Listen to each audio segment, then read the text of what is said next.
This episode of Political Radar is brought to you by ReleaseWire. ReleaseWire is a powerful media engagement service connecting businesses to journalists and bloggers.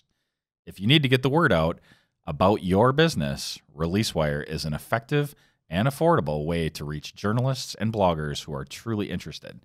And we have a special offer for you today. Submit your first on-demand press release with ReleaseWire and save 25% by entering the discount code PoliticalRadar. That's Political Radar. ReleaseWire, from release to results.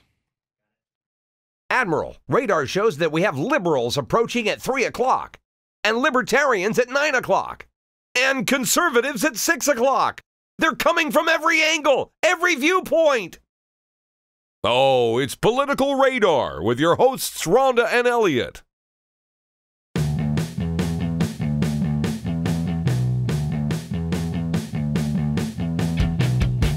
Hey, all you political junkies. Welcome to Political Radar. I'm Rhonda, sitting here with Elliott. Hey there. Good morning, Elliott. Good morning, Rhonda. Good morning, listeners.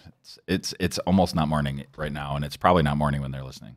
But so. the reality is we're really strong, and we can function better in the morning. So this is typically when we're going to record this. Only right? because I'm getting old, because I never would have said that before. I've always been a night guy. Like I would have said, 11 a.m. or 11 p.m., 11 p.m. all the way. No, we like the morning. We feel like we're on top of it. Yeah. So let's talk about our last show that we taped. We had our first guest who was newly elected Green Bay City Council member for District 4, Alderman Bill Galvin. That went pretty well, right? Yeah, he kicked your butt. I don't think he kicked my butt. He kind of kicked your butt. No, that happened in other parts of the city. But anyway, it was nice that he was actually willing to come on and talk to us. I thought it was phenomenal, and I hope he comes back. I'd like to have him back in a few months and get a recap of how he thinks things are actually going, if he thinks things are functional. I would have classified you as my first choice for that district, but I'm not unhappy. Like, I'm far more unhappy with other districts. There are worse things that could have happened, and they did in other districts. It would be nice to actually, we're going to extend our invitation out there for people to come on and talk to us, and maybe be a little bit more free about what you're willing to talk about, what you need to talk about, what you need to say. Elected officials, city, county. If the mayor would like to show up one day, that would be fine as well. But anyone that really has an interest in politics in general on the local, state, national scene. Yeah. If Donald J. Trump would like to come on, that'd be cool. The Donald. Yeah. Or, any of the guys who dropped out. We would probably need naked women in the room for him to show up, well, don't you then think? we could have Kasich or He's out. Cruz. He's out, and he's out. Well, I know. That's why they got nothing better to do now. This is true. It's not like they have actual jobs right now. So we're gonna touch on the last show a little bit? Just briefly, you said I beat it to death already, but I am super concerned that our community that has trouble paying for the basics is really strongly considering this Olympic-sized swimming pool that our university and the very prestigious private college can't even afford. Why we're paying for that for a public pool, and even more so with the stadium. This minor league stadium, yep, I get we're going to renovate downtown. I get that it might improve the tax base, but historically, and Google this, everybody, this isn't like top secret. This isn't really controversial. Stadiums are not a good investment. They're not a good investment, period. We're Green Bay, Wisconsin, with the Packers, probably the most well-known or the second most well-known in this country sports franchise. The original county sales tax to pay for Lambeau Field, that barely inched by. It was like 50-50. Or do you think that was a bad investment, Lambeau Field? That was, do I think it was a bad investment? You just said stadiums are a bad investment. Stadiums are a bad investment. And so do I think that Lambeau Field was a bad investment? I don't think we're getting out what we put into it in that regard. And that's the Green Bay Packers in Green Bay, Wisconsin. And half of all the taxpayers agree with me on that. That we shouldn't have funded that when it's a private business that makes billions of dollars. Like it hurts my head. And that is, the Packers are economically important to Green Bay, so you can make a case for that. Isn't something like $8 million gets spent in the community every Yep. So that year so that does bring people into our community. The Bullfrogs, nothing against the Bullfrogs. I've been to games. I know lots of people that have been to games. I know people that sponsor the team. I know people that have worked for the team, and they're all great. But it's a private business. It's a small business, and I don't know why we would dump millions of dollars into this particular small business when we have struggling small businesses that are doing productive things 365 days a year throughout the community. Like, that bothers me. I know lots of small business owners. I know lots of people that want to be small business owners but are afraid because of the investment. And then we're just without much discussion, we're just going to give millions of dollars for this. So this doesn't really do anything to incentivize, if you want to incentivize small business, and which is really what if you want a thriving downtown, right. If you want a thriving, I guess, mecca that people book conventions based on what your downtown is doing or not doing. I mean, it is a deal breaker. So to see maybe some of this money that's being tossed towards baseball stadiums and pools being actually allocated to small business is what you're saying? I mean, possibly? I think that last time I checked, there were 52 weeks in a year. And by Bill's calculation, they're talking about that pool being used 10 weeks out of the year. I don't even think the stadium. So let's talk about the pool. So is it true or is it not true that Tundra Lodge is off the table when it comes to that? Because every time I look for something, it says they aren't commenting. So there's why would they? Why would they? If the taxpayers are going to foot the bill, why would they say, "Oh no, let us do it"? They're not. Nobody's going to do that. So do you know for a fact that Tundra Lodge is not putting an Olympic-sized pool together? So I don't know. You want me to read the? Yeah, can you read what we So this was on skyscrapercity.com. And this, I believe, is Alderman Joe Moore, although nobody can use their real names, which kind of bothers me on there. And Skyscraper City is, so that people know. Yeah, I don't really know what it is. It's like discussions of local municipalities and what's going on. An online forum of all things. Well, it's online. Everything is online. This is true. So I just assume it's online, yeah. So if I say something, it means it's online. Stadium, online. Pool, online. Everything's online. Okay, so anyway, on skyscrapercity.com, so you can look this up yourself. I'm just gonna. Can I just read his quote for kind of verbatim? I think you should read his quote. Yeah, it's not super long, and then we'll talk about it. And this is an alderman on the Green Bay City Council, District 6. Yeah. Joseph Moore. Right. Okay, so as he says, I'd still rather see a private investor build a pool, i.e. Tundra Lodge. Then we don't have to staff and maintain a large pool. Providing TIF to them would be far better than bonding $5.5 to $6 million, which is, I thought we said 3.5 million just a little while ago. Well, that's the number that came out. Yeah, so the numbers are all over the growing. Place, which, they do because it's government money. At least TIF won't cost City of Green Bay taxpayers any money. Problem is that everything with Tundra Lodge has been rumors and hearsay. So with nothing moving forward on that end, why not move forward with Colburn? For now, we honored our commitment of bonding $3.5 million towards the pool as promised we would. It's really up to the council now to find a way to cover the difference when needed. With bid documents taking another 4+ months to be finished and submitted and another month to get bids accepted and reviewed, that puts us into winter and another bonding cycle to follow shortly after. Prepare to hear more about Colburn for at least another year. So I think his point is that it's dragging out and it's being too long. And there's also something to remember as well. So the pool bid is out there. There's a lot that's left to happen. The Colburn pool needs money, I would imagine, every year to continue to be. Yeah. So there's operation, there's staffing, there's maintenance. Just the pool itself right now. What's there right now? Yeah. So is there money that's going to have to be put to actually keep that open? Well, I think if it's bigger and more utilized, which I think would be the whole point, we'd need more staff.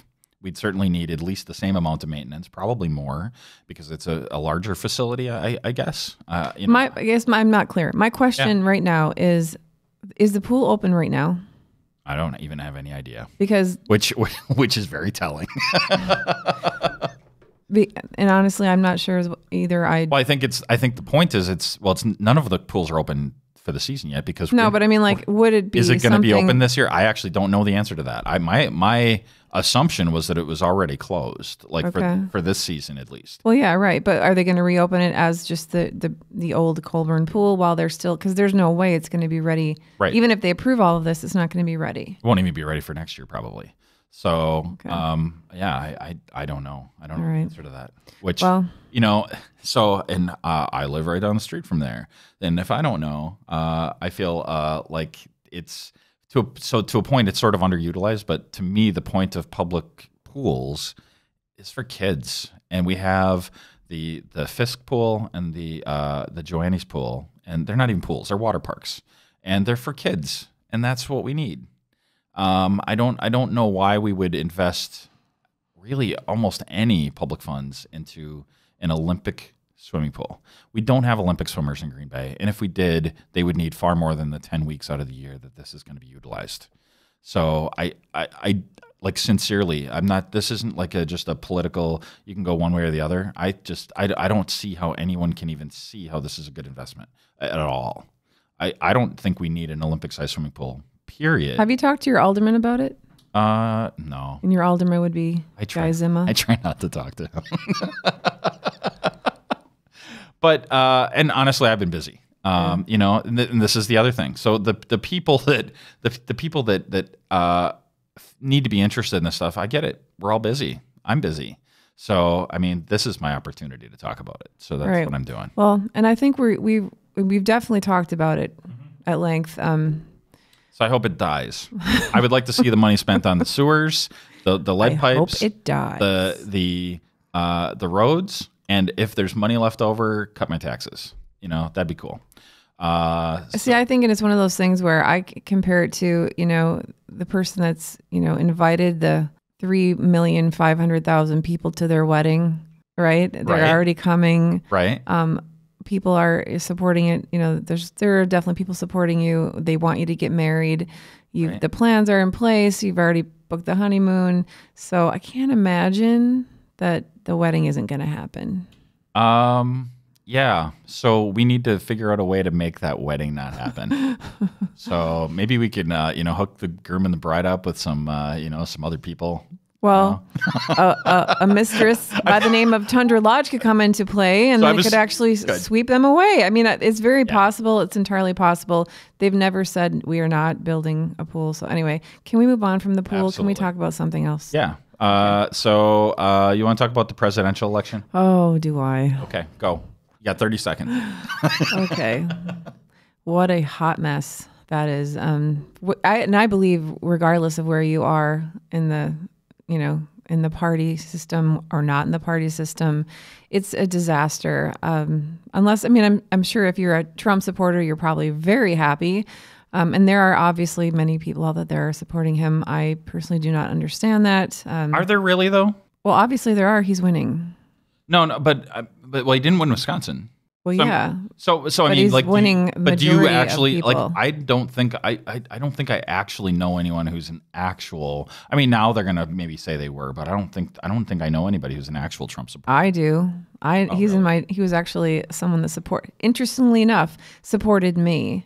In the council race, which, he's still yet to explain to me. We're supposed to go out and have a beer and talk about this, but he listens to our podcast, by the way.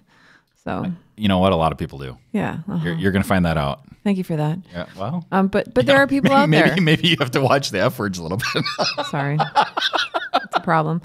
But it's legitimate. And when I walked for this past winter, I walked around and talked to people about local government. I was hearing a lot about Trump, and I was hearing all kinds of things that were batshit crazy. I did not understand where these people come from, how they arrive at their thought process when it comes to supporting someone like him.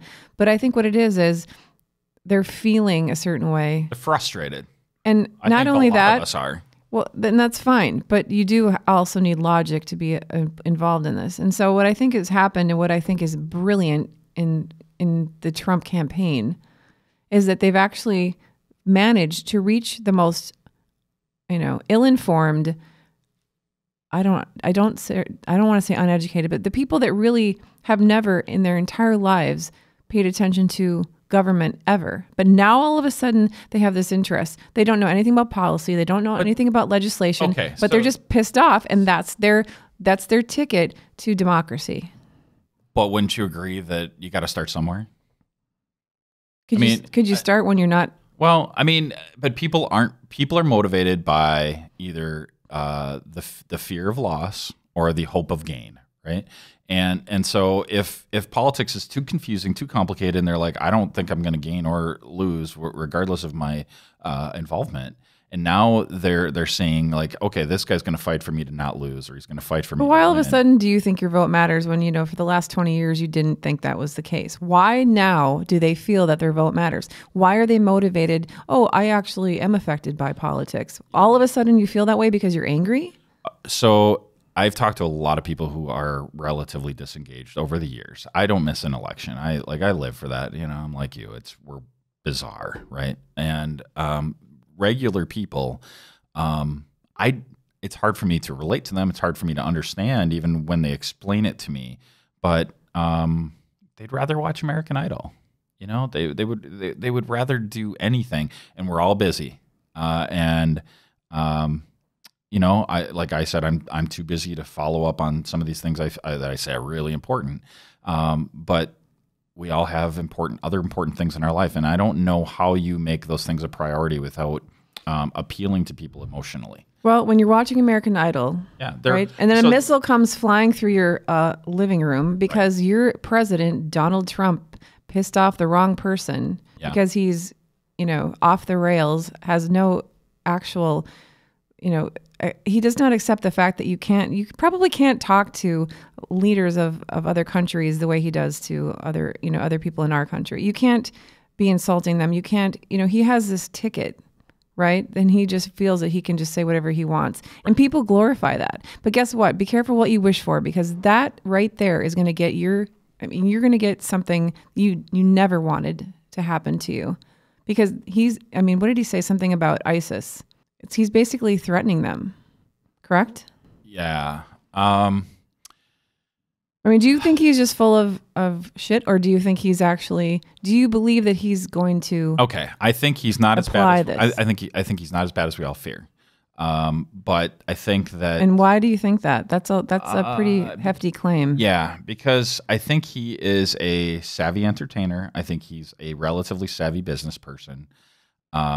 And I think he knows, I think he has a sense for what he needs to do in particular situations.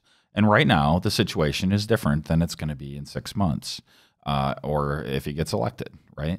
I think that he will be more effective in the general election than people think.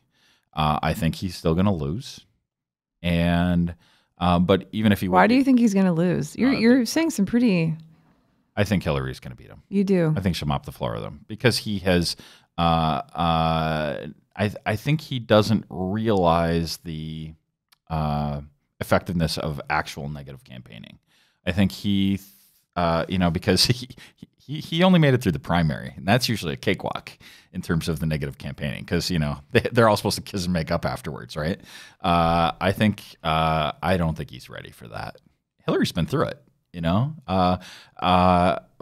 I don't have like most people, I don't have a super positive impression of her, but compared to him, I think the negatives are probably, I don't know what the actual current polls exactly say, but I know they both have high negatives. He doesn't deal well when someone does call him out on anything. Right. He kind of like, and that's going to hurt him. Yeah. I think that if she does her best, there's going to be some negative campaigning. There'll be all the super PACs, and they'll have all their ads.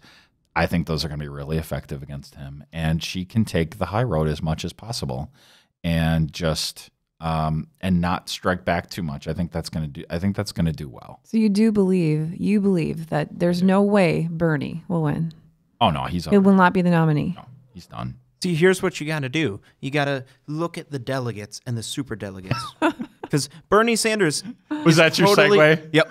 He's totally going to win the nomination. And the reason for that is you have to take all the super delegates and minus them from Hillary Clinton, then give them to Bernie Sanders, then divide Hillary Clinton's delegates by 4. And you already multiply his by 6. This is why people never want to vote. This is pray why. to any gods you believe in, or may or may not believe in, or goddesses, not sexist here. So Jacob is an unabashed burner. Yeah. I do. I do feel the burn. Or are you a burnout? Oh, interesting. Can we talk about that piece of it? Because this is something I've been witnessing for a while on social media. Someone needs to explain to me how it makes sense that you would just either write in a candidate, and the candidate du jour seems to be Jill Stein. So if you are not supporting the nominee that ends up winning, that title, you're just what? So if Hillary wins and you're a Bernie supporter, Jacob, are you not going to vote for her? Because you do realize that you're going to end up with whoever's on the Republican side, and for all intents and purposes, it seems to be Trump.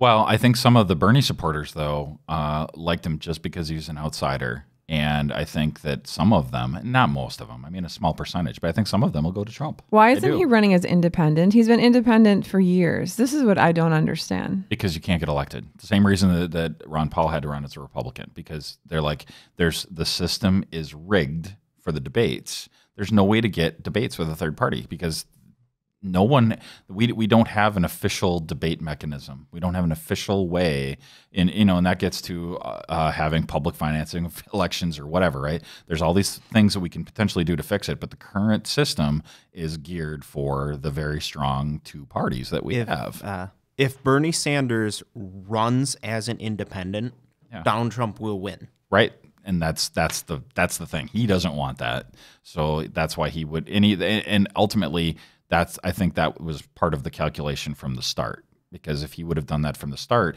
then he would never have to drop out, and he would maintain. So didn't he just kind of sell himself out, which is what they don't, they're always preaching about the fact that he doesn't sell himself out. He's not an establishment. He just came over, and then I'm not saying anything against him. No, it's a no-win situation, right? Right. Yeah. I mean, that's the problem with saying you're an outsider. If you do drop out. But I need to be an insider because it's going to benefit me. So here I go. Right. And there's no good answer to that. To a point, as long as people get educated, I guess I don't really care how they. I really don't feel like I don't care how they vote as long as they vote. But I would like for more people to get engaged and to actually learn some of these things. Because I think if more people knew about how things were, the whole superdelegate thing, the whole convention thing. This stuff is all nuts, and it hasn't mattered so much historically. And really on the Republican side now, because the other two dropped out, I think that it largely doesn't matter now, that side of things. The superdelegate thing is insane. I think if people knew that, they would push for some change. Do you think there's going to be, as some have said, a contested convention with the Republicans? Is this something that's going to happen? Because what I'm seeing people actually, they're shaming the people that are upset about Trump online. They're shaming this person. You need to come and just unify the party and stop whining and complaining about this. And it's like, this is our candidate and you don't have a choice. Yep.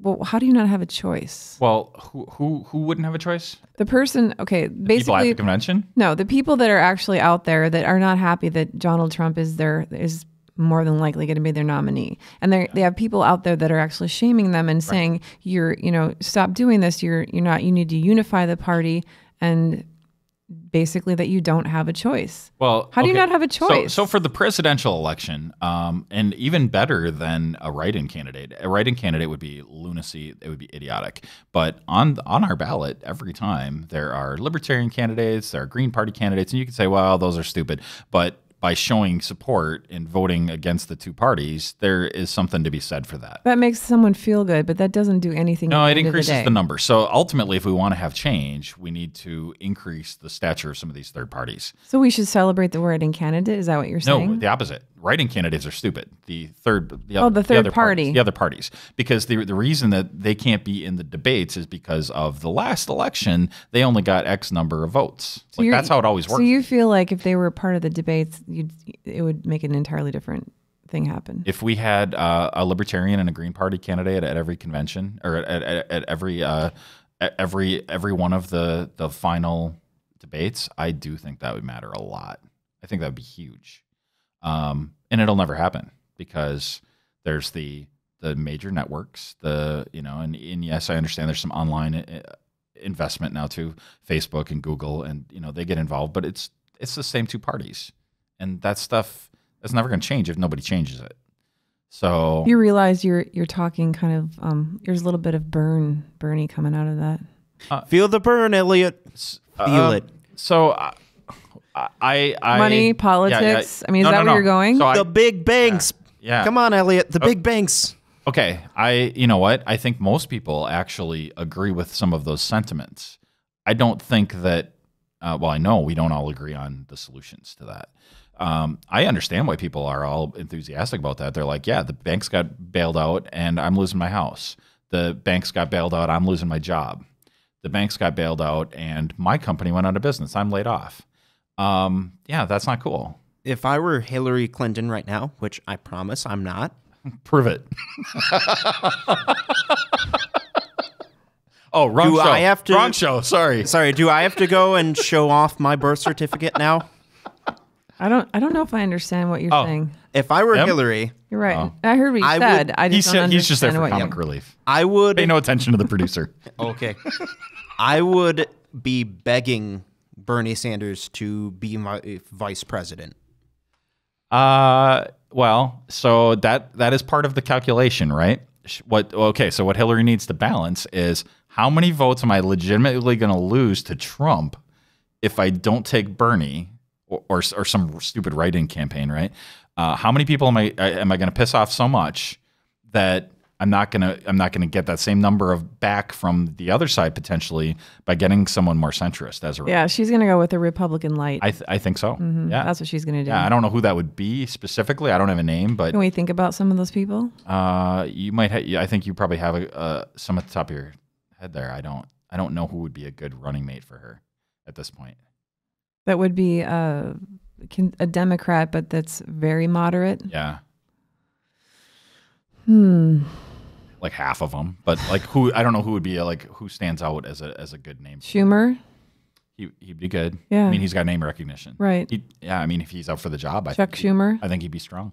That's what I always think about. He's not super centrist. He's a little left. He's in New York, you know. But he's a man. Let's face it. No, I think it'd be good. That's part of that calculation as well. So do you think it is, or do you think that she should just go all in and have a woman?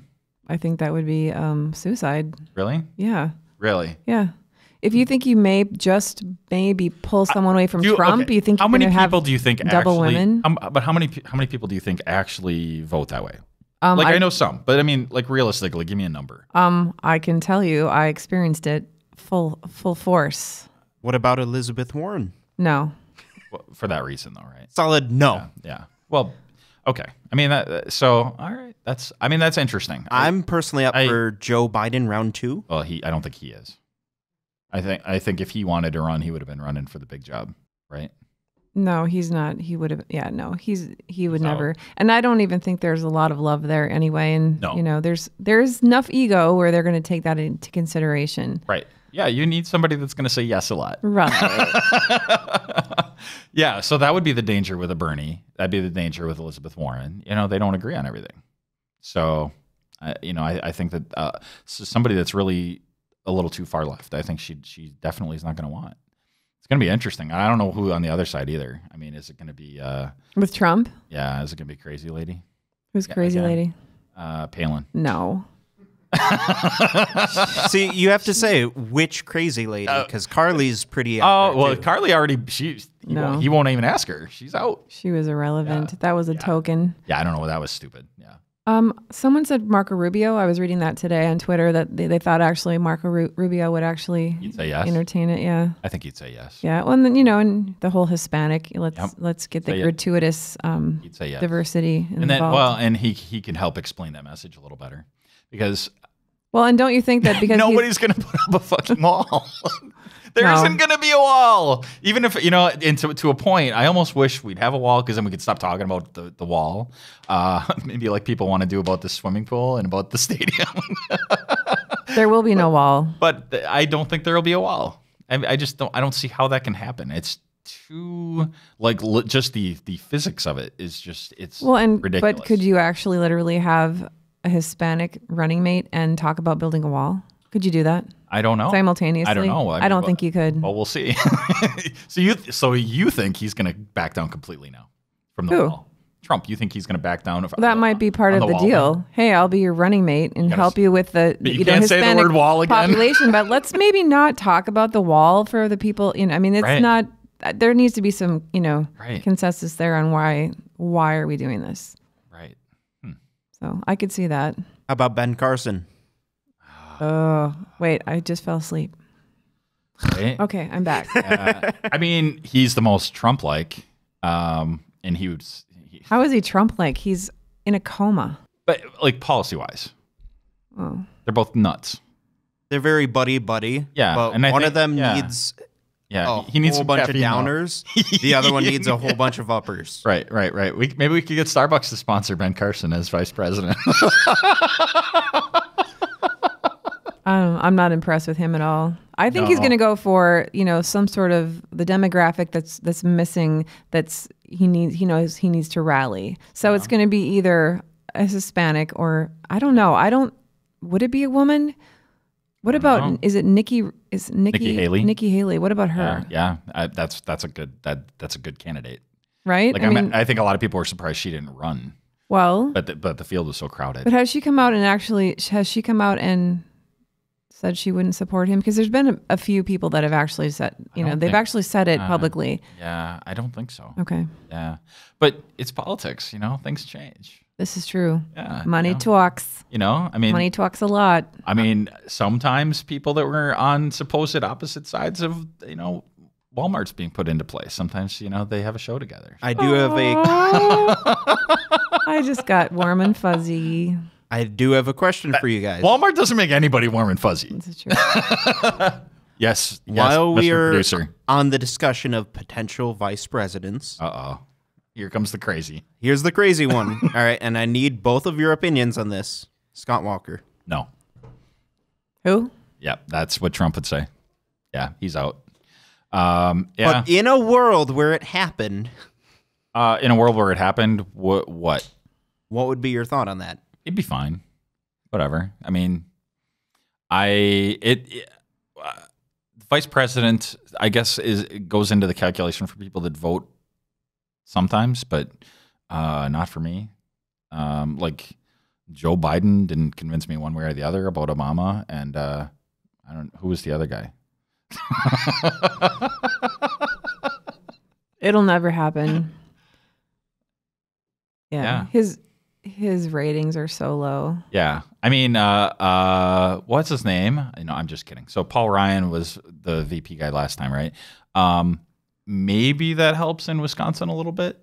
Yeah, and that's where are you looking that you need to win? Yeah. And you're going to probably do that accordingly. But boy, he needs to would he say yes to that when he's like, there's a good chance we're going to lose? That doesn't help him. Right now he kind of is in a tenuous position of strength here. That really puts a nail in that. I don't think he would want to even say yes to that. Okay, so can we go into something else regarding? You're tired of the presidential race already? No, we have a few months to go. The dealing with the probability part of it is, you just don't know. No, we have no idea. Right. So, okay. So I'm thinking about, what's actually is happening, and what's happening right now on both sides is there's a lot of infighting. There's a lot of, establishment versus, I'm not a politician. So are people willing to actually take that mentality, right? And they're, the people that have said they're not voting for Hillary. And I'm talking the Democratic Party right now, as I am a Democrat. Right. That's, not a secret. I don't know what I am. Are you willing to so you definitely don't like Hillary. You just, not only do you not like her, you're calling her a killer. It's your full-time job, right? To get out there and make sure that you can smear her every day as much as possible. Can I get paid to do this? I would take that job.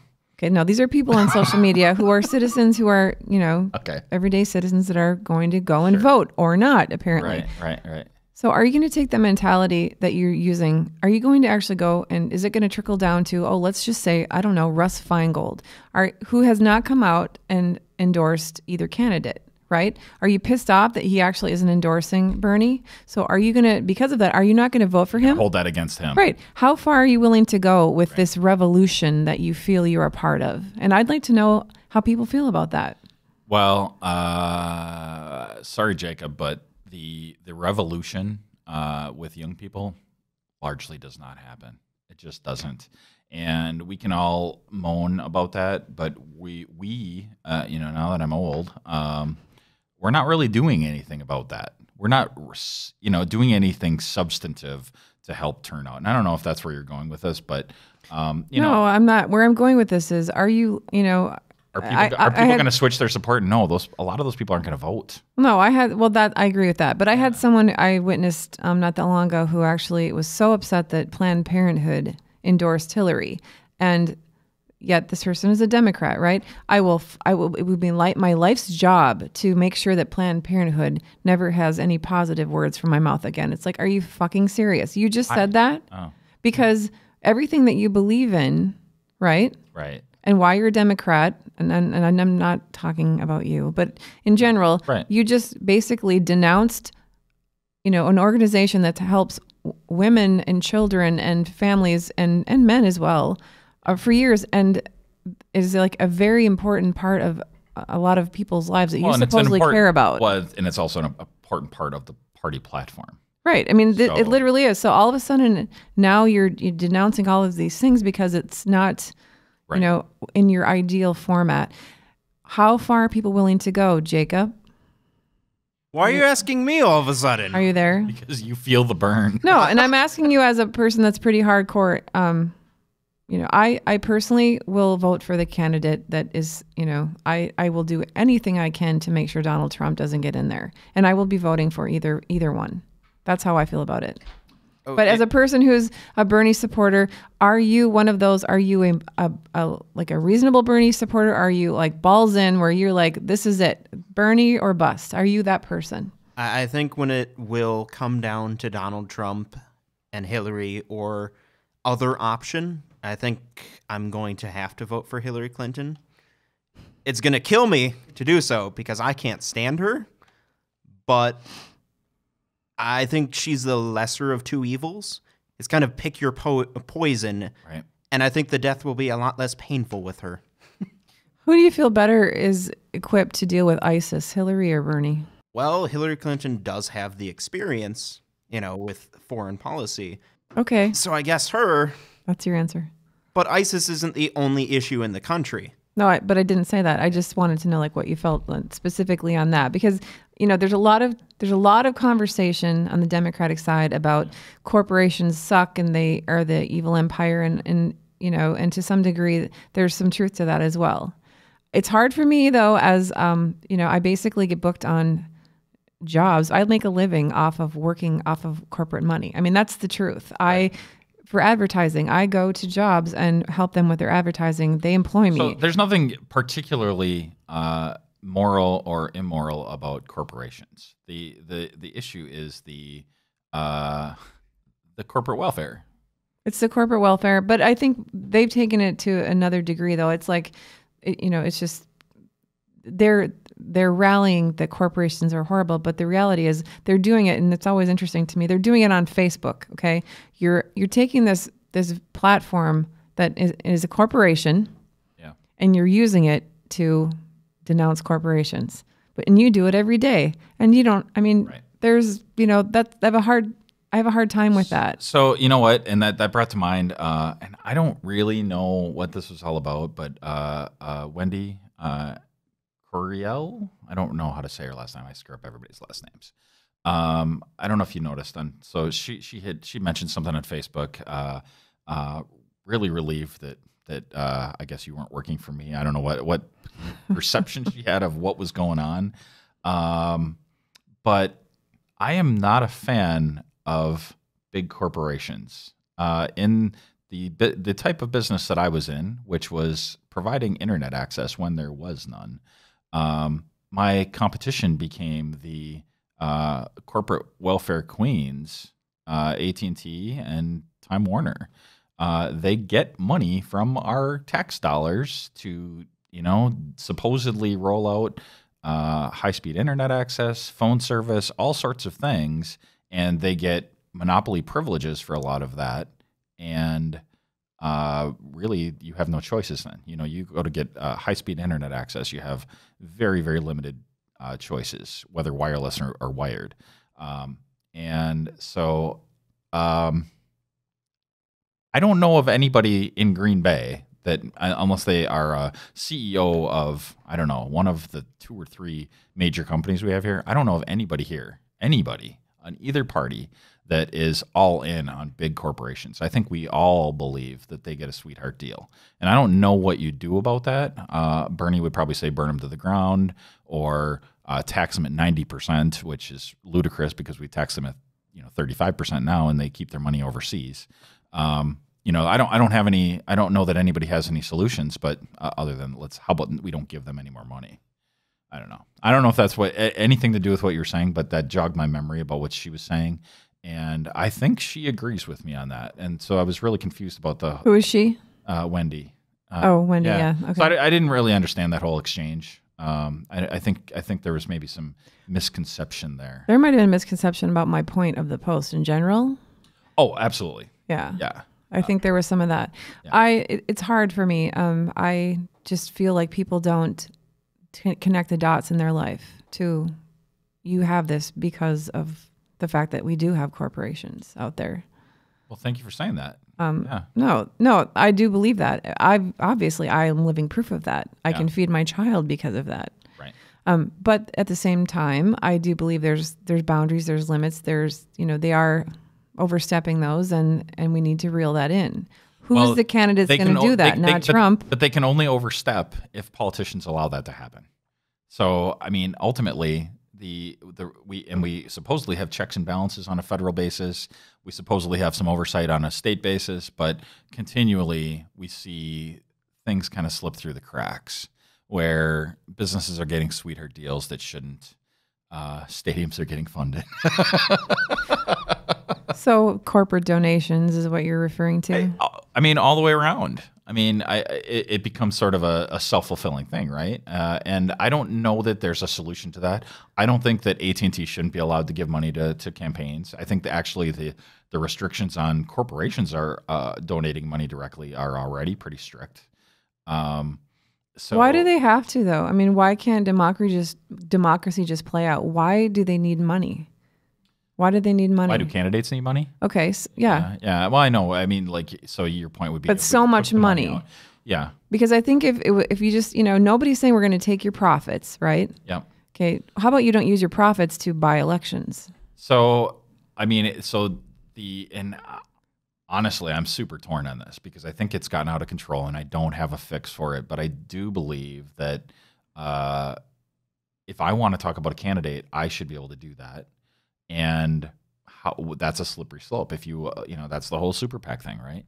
Where other people can talk on your behalf and they can spend money. And are you going to tell me I can't spend money can I not have a show? It becomes like a slippery slope against democracy if you put these like campaign finance limits and you make them so strict that they matter, and otherwise it's the same thing. I mean, but who's watching television? So let's go into the future. Yeah, okay, let's go 15, 20 years into the future.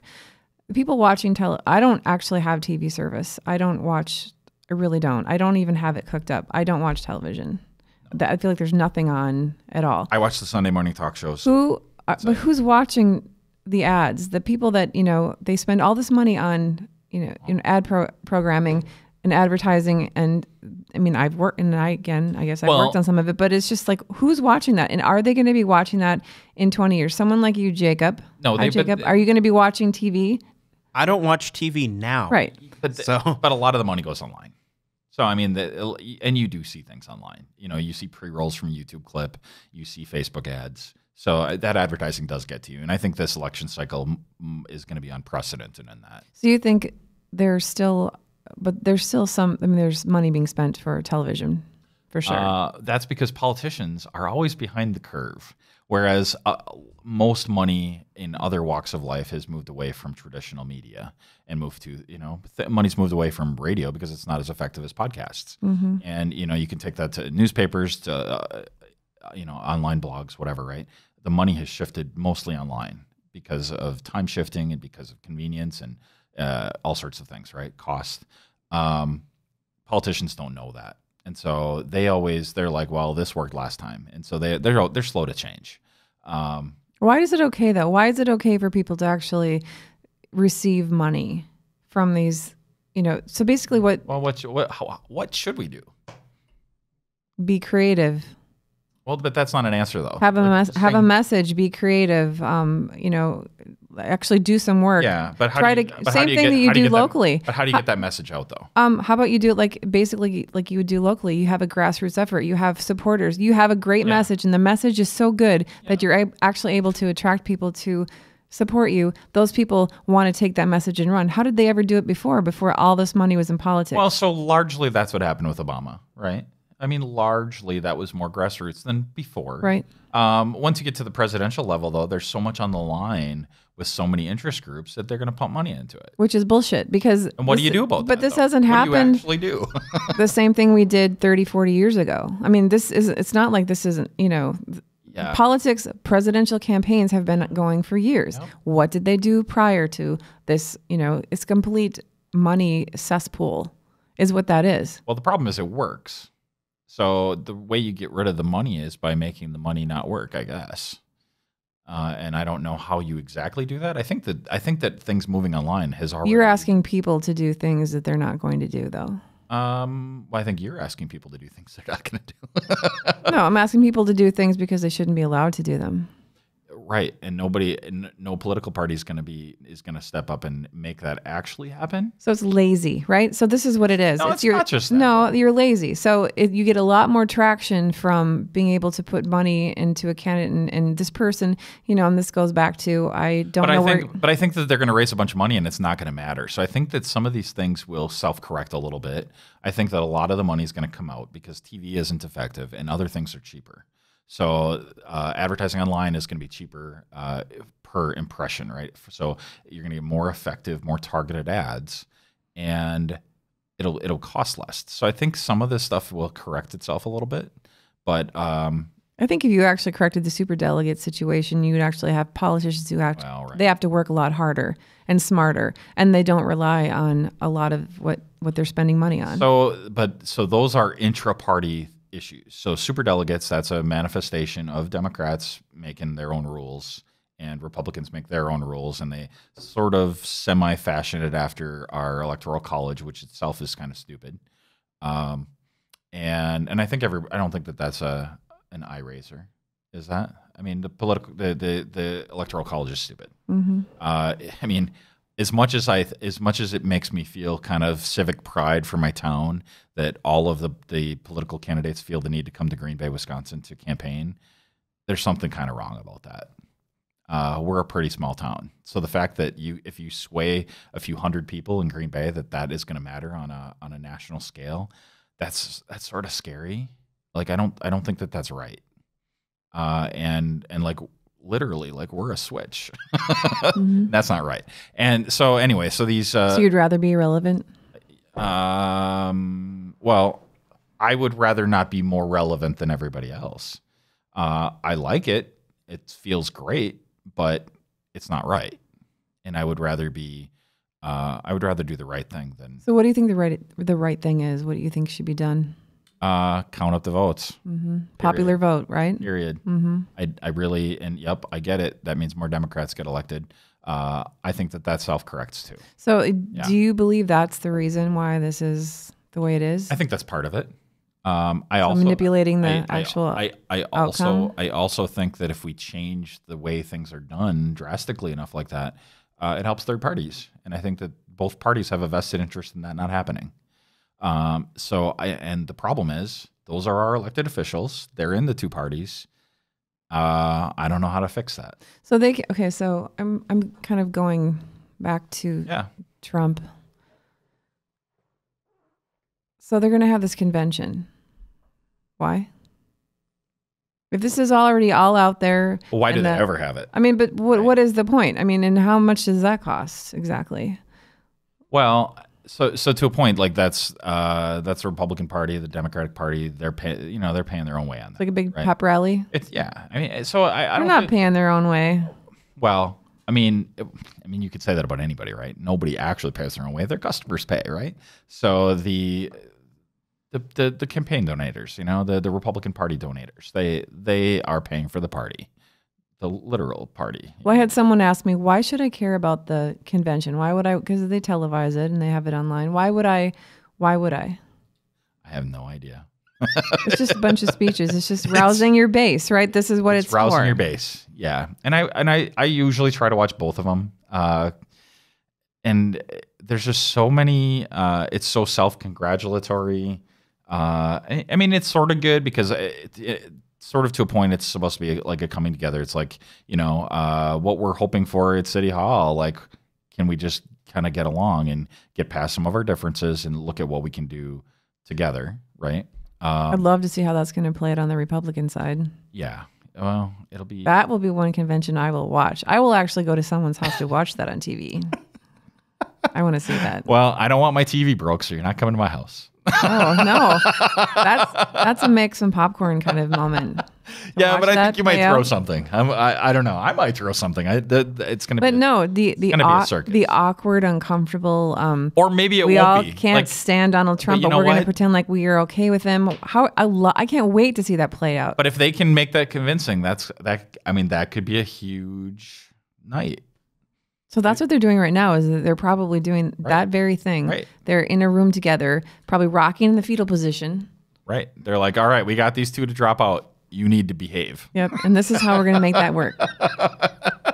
You get a shotgun and a, right. 40 Did you ouncer. see the correspondence speech that Obama did? Yes. Was that not amazing? Yes, he's amazing. Like the mic drop, you know what? I disagree with him on a lot of policy things. I do agree that he's pretty open-minded. I'm not as against him as I thought I would be, whatever, right? But he is the coolest president we've ever had. Hands down. For sure. No argument from this side. In every way, he's the coolest one. But he also is kind of a pansy sometimes as well. But that's part of being cool. If you're going to be likable, you gotta. I guess. I mean, whatever. He gets the award for coolest president to have a drink with. Right. Did you see? So you saw the clip with Boehner? Yes. it was so like Boehner was horrible in it. So, which made it better. But Boehner's the whole thing was so great. His labeling of Ted Cruz as Lucifer in the flesh. Oh yeah, that was great. I liked him a lot for one whole day. Well, but so the things that you think he may be Lucifer in the flesh are probably counter to what Boehner would be saying. He's, like Boehner's a politician, definitely. I miss watching him cry. Well, he's got to get his sun on. God, he's got to maintain his tan. That was always so fascinating. This guy that's been there forever, and he would just break down right there in public with all kinds of cameras in his face. Often, a lot. I'm emotional. Do you hate emotional people? No, I don't. I'm not saying that I hate it. It was like fascinating to see this person who, think about that job, right? And what you've dealt with and all. Right. But he somehow couldn't contain it. That's the part that I was always like, wow, he can't contain it. But I guess I don't recall it happening that much, but I've seen it. Do you feel like it wasn't genuine? No, I think it was genuine. I do too. How did you not contain it? Well, but if you are genuine, don't you let that out sometimes? I don't. How do you not? Not probably in that position. do you smoke? Like, what do you do?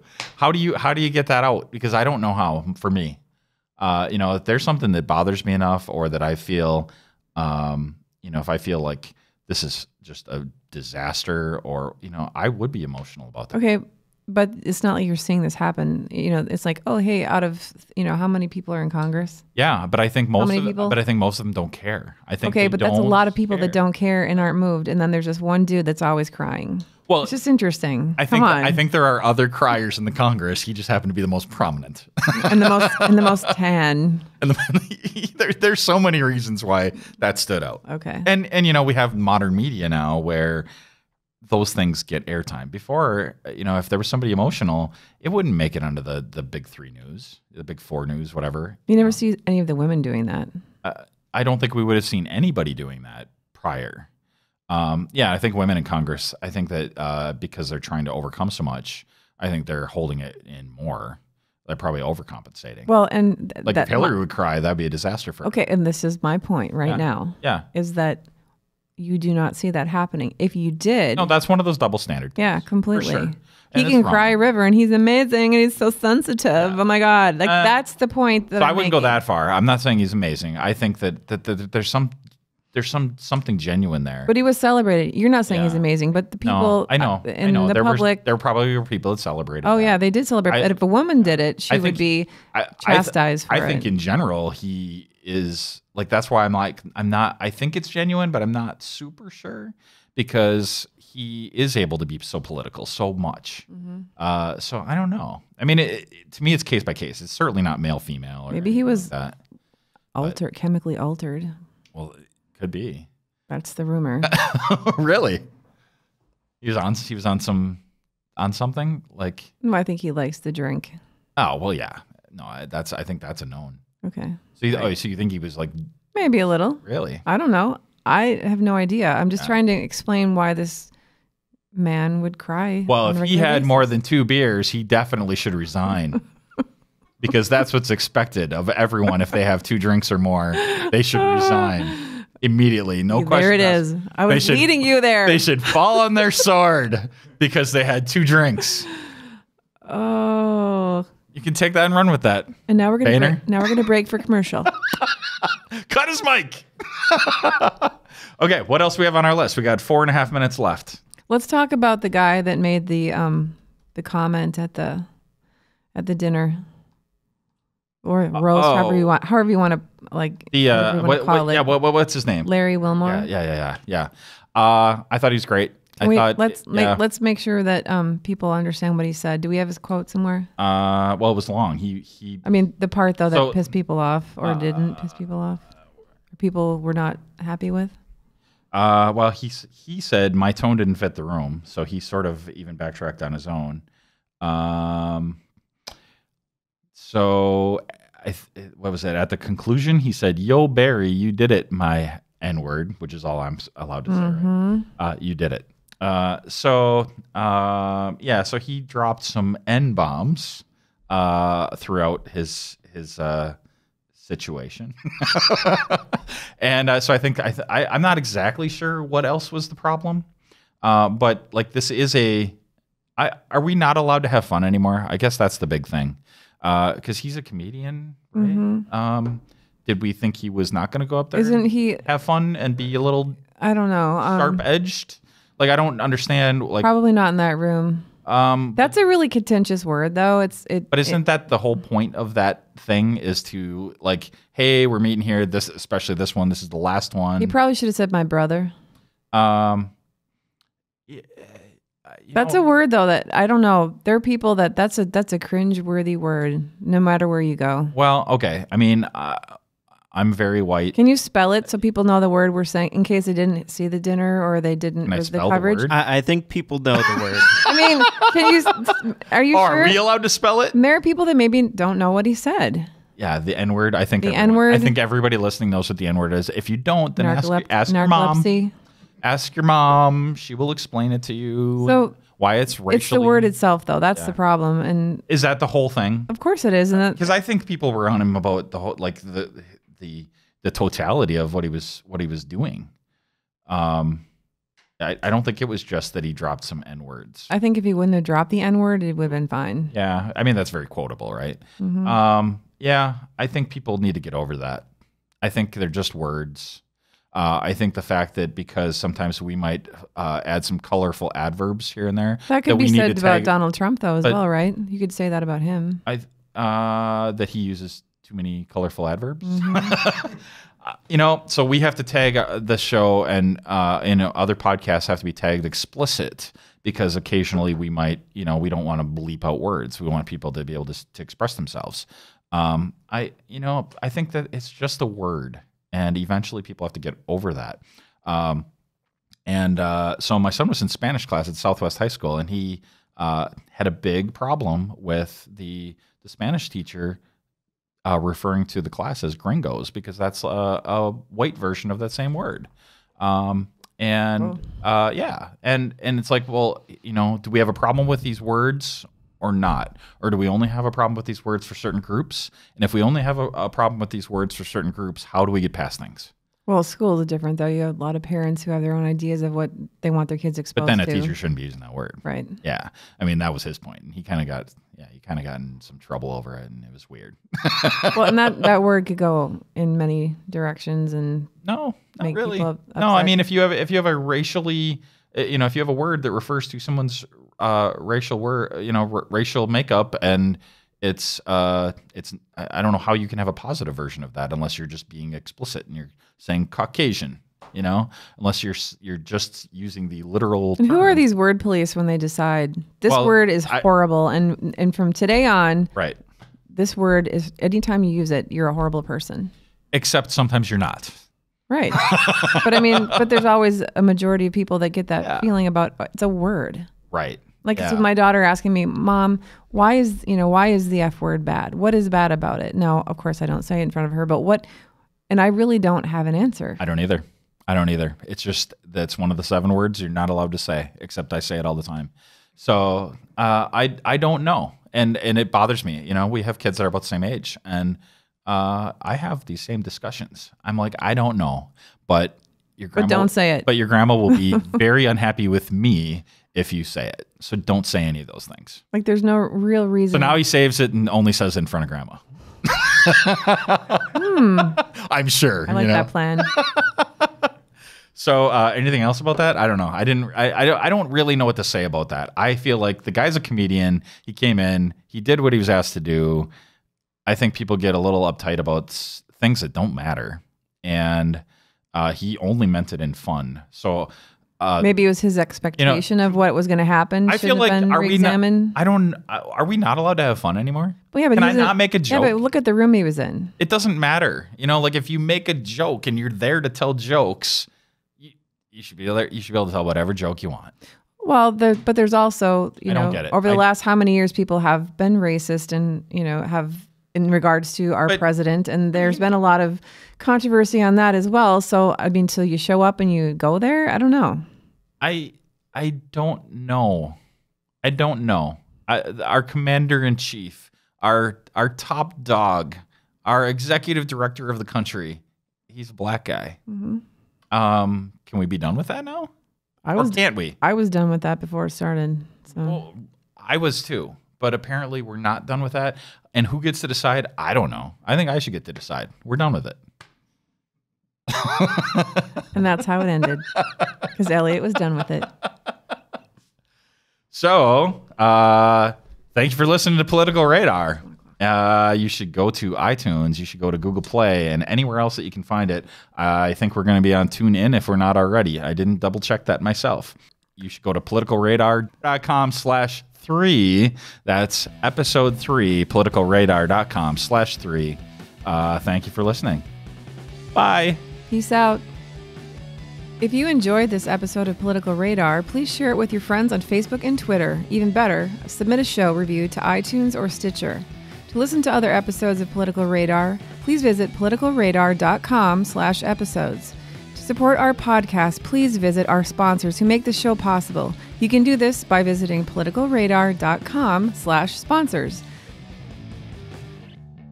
Thanks for listening to Political Radar. To ensure that you never miss an episode, subscribe on iTunes or your favorite podcast app.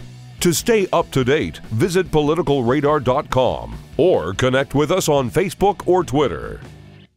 Political Radar is a proud member of the Newsmakers Podcast Network, an ever-growing network of podcasts covering a wide range of topics. Check them out at npcn.tv.